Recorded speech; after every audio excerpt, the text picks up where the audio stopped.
Now, what's happening in all the urban cities across America is that you got a process in place right now in urban redevelopment. They're using 5 techniques that totally wipe you out. One is called gentrification. They're going into all these major cities that used to be majority black populated cities, and they are erasing you. In places like Detroit, Michigan, New York, Boston, Washington, D.C. Washington, D.C. used to be the chocolate city. When I went there with President Carter in 1976, at that time, Washington, D.C. was 78% black. Now it's down to about 42% black. Wow. Chocolate City is gone. Detroit, Michigan is going to be totally wiped out by immigrants pouring into the society. Since 1970 up to now, we've had 45 million immigrants coming to the United States. They came in over you, and they're displacing you. And then the second term they use besides gentrification to wipe you out is a thing they call privatization. You go into Detroit, Michigan, as they gentrify, they're going to take all the public resources and things that should be owned by the public, they're going to place them through privatization to the hands of the wealthy whites.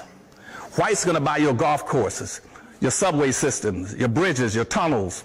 They're going to control your airports, your parks, your museums. Why? Again, because Anderson says, he who owns and controls the resources got the power. If you own and control nothing, you are totally, absolutely useless and expendable. And that's why nothing has changed for us, because we don't understand the system of gentrification and privatization. The other thing they're using to wipe you out in those cities is called metropolitan forms of government, where now they're going to do regional form of government, which means that the whites in the suburbs can come into those black cities and set up some kind of a consortium to control what goes on inside those cities so they can extract the resources out of them. Another concept they use in those cities is called cool cities, which says cool cities means bring in the gays and let them replace black folk. And that's the fourth scheme they use on you. And in Detroit, Michigan, using that as an example again, the governor there has already set up in movement a system where he wants to go to the President of the United States, Obama, and ask him for a green card system where he can start importing Chinese from China to make Detroit, Michigan the biggest Chinatown in the United States. Even though that city had a 90% black population, they're going to bury blacks in Detroit, Michigan, underneath Asians coming into Detroit.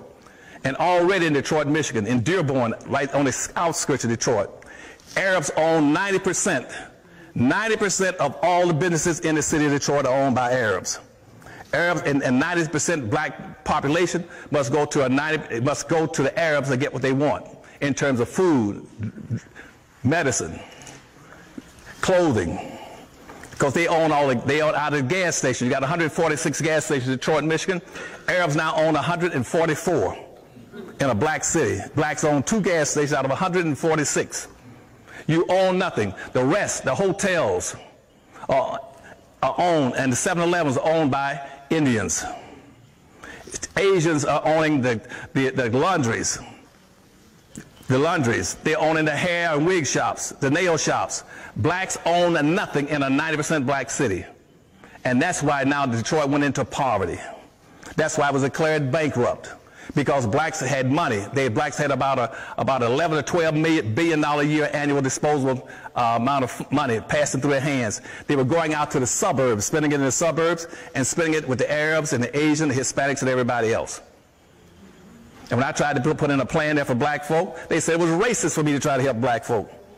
They said, yes, Dr. Anderson, we admit in this town that we have an Asian town, a Chinatown, a Pole town, a hockey town, a Cork town, a Mexican town, and a Greek town, but it's racist for you to try to do something for black folk, to build a black town. And guess what the black leadership said? They sure is right. And if you want to find out if I'm telling a lie or not, you got blacks sitting right in this auditorium that was there. You got right here on the front row, 2 here, you got Rosie Milligan that was there and spoke in Detroit. And I had over 1,000 blacks come across America and say, we will move and relocate our business to Detroit to build a black community, a black business district. We'll move our businesses into Detroit. Over 1,000 of them. And guess what? The town got scared and fighting. And they told black folks, no, we don't. It's racist for Anderson to come in and not include everybody and everything. And so that ended that effort. And so that's why Detroit failed. So what I'm saying to you is anything that's happened to black folk in this country is continuing to happen, but it is not by accident. You all have to understand today that you are locked into a social construct. That social construct was put in place almost 300 and 400 years ago. You're locked and boxed. You're locked and boxed. Now, here's what I'm going to tell you that nobody else tells you. You're locked and boxed because of the United States Constitution, the Bill of Rights, and the Declaration of Independence. You're locked and boxed. We got black leaders can't figure that out. You go read the Constitution, it tells you straight up front what's going to happen to black folk. You're locked into it. That is a social construct that says in this country, that in the Constitution, which was approved in 1789, it says that this is a white nation. The first immigration law in 1791 spelled it out. It is a white nation for white Europeans and other white people classified as white. And black folk are now going to be a permanent underclass. Not a permanent class, they will be an underclass.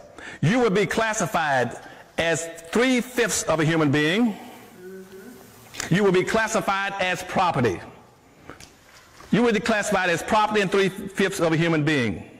You would not be permitted to do things that everybody else could be permitted to do.